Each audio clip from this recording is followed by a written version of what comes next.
श्रियकान्ताय कल्याणनिधये निधयेतिनाम् श्रीवेङ्कटनिवासाय श्रीनिवासाय मङ्गलम्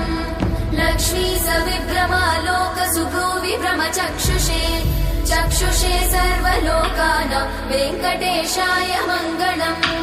श्रीवेङ्कटाद्रिशृङ्गाग्रमङ्गलाभरणाङ्गये मङ्गलानां निवासाय श्रीनिवासाय मङ्गलम् सर्वावयव सौन्दर्य सम्पदा सर्वचेतसां सदा सम्मोहनायास्तु वेङ्कटेशाय मङ्गलम्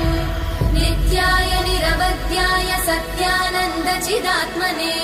सर्वान्तरात्मने श्रीमद् वेङ्कटेशाय मङ्गलम्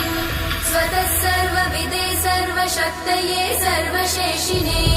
सुलभाय सुशीलाय वेङ्कटेशाय मङ्गलम्